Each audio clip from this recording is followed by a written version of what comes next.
Hi, my name's Phil. I like to talk about politics, and today I'd like to discuss Boris Johnson's commitment made in a speech yesterday outside 10 Downing Street when he'd just been confirmed Prime Minister. But first, if you find yourself enjoying the video, then please click the like button and subscribe to the channel. So, after being invited to form a government, as I say, Boris Johnson gave a speech in Downing Street where he laid out what he feels is in his in-tray. It was a mix of foreign and domestic objectives, which included some clear commitments and others of a more nebulous nature. He was also very clear that the buck stops with him. He used an awful lot of language which suggested that he would not be blaming anyone else for his failure and that he was going to take full responsibility. This was odd, as he has spent his entire adult life at least blaming others for his failures, and everyone believes he'll continue to do so. So let's kick off with his Brexit commitments, of course. This is ultimately why he's become Prime Minister in the first place. Has he nudged them in a slightly different direction to his leadership campaign rhetoric? No, not at all. He made a cast iron promise that we would be leaving on October 31st. Unlike Theresa May, who tried to inject some faux balance into her cabinet, Johnson has gone only for those who either really want to leave then or are at least willing to sell their soul for that coveted cabinet position and say that they were committed to it. He did also promise to negotiate a new withdrawal agreement, but did not say what that agreement would look like, so we don't actually know what he's asking the EU. Still, he is answering questions in the House later today, so maybe there'll be an update at some point. We all know he can't negotiate or renegotiate at any rate, the legal portion of the withdrawal agreement. That's been clearly explained by a number of senior members of the EU. Still, Boris seems to be given the impression that he thinks they're bluffing. I would say that it will get messy when he realises that they aren't bluffing, but Parliament should have taken the reins by that point.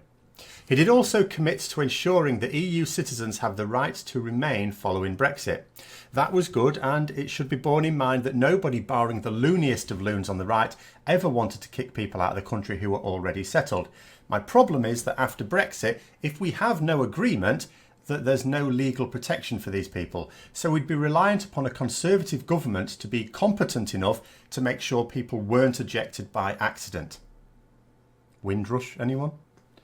He also said he was going to unite the country. Par for the course. We all know it's not true. Even as politicians go, Boris Johnson is an especially divisive figure.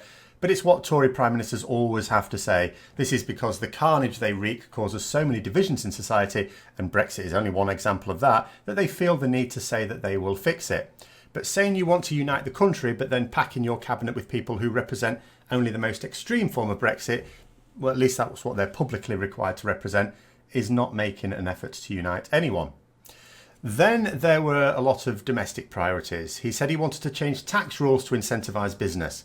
What he actually meant is he wanted to change tax rules to benefit those whose wealth is never even pumped back into the UK economy. We all knew that. That's what Brexit was ultimately about. He said he wanted to improve the welfare of animals.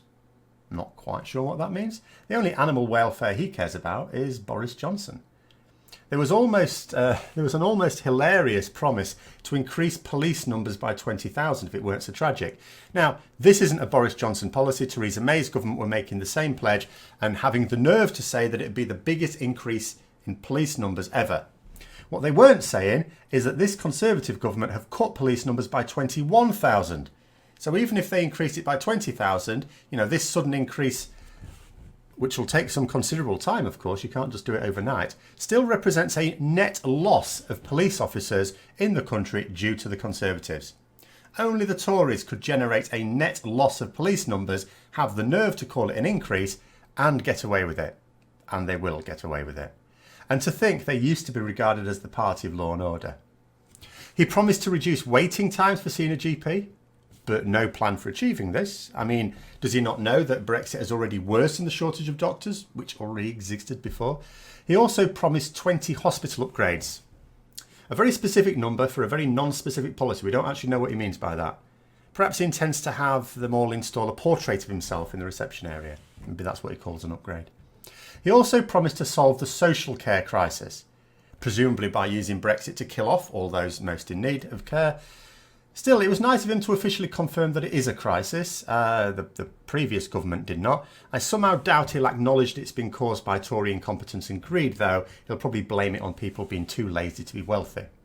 He promised higher wages, even though he has personally voted against measures in Parliament in the past to achieve just this. I think we can readily ignore this one as naked populism. He also said higher productivity, which is also odd considering his precious Brexit is stripping us of our industry. There was a promise to increase funding in schools. Now, I doubt that will be done, but what little is done will no doubt come at the expense of colleges and universities, as it did under Cameron in May. There will certainly not be any new money. He also promised to tackle climate change and promote biotech. Now, I'd be all for that if it was genuine. It isn't, of course. And increasingly, any form of scientific research is going to be tricky when Brexit will mean a brain drain out of the country of our best scientists. But the main thing about his domestic agenda is that he's saying he will massively increase funding for a load of sectors: education, health, social care, science, where the Conservatives traditionally make cuts in those areas. But also he's going to reduce taxes. So he wants to increase government expenditure, but reduce government income. Not really adding up, is it? Oh, and these promises haven't been costed, by the way. Normally leaders making promises like this have them costed. That costing may be based on unrealistic assumptions, but it has at least been done. The figures are balanced as long as what they think will happen happens. Johnson has not costed any of his schemes at all. He's just said, we will do these things.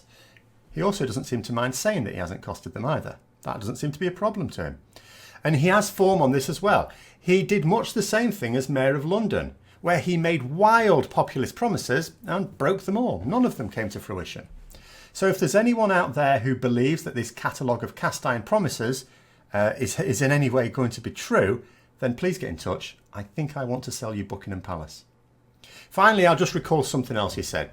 He said, no one in the last few centuries has succeeded in betting against the pluck and nerve and ambition of this country, which is clearly a variation on the mindless believe in Britain tripe that has been doing the rounds.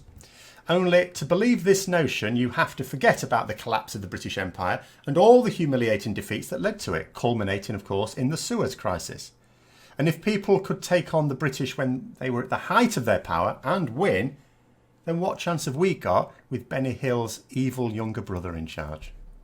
So I hope you found the video interesting. If you'd like to support the channel further, then please click the Patreon link for details. And until next time, I'll see you later.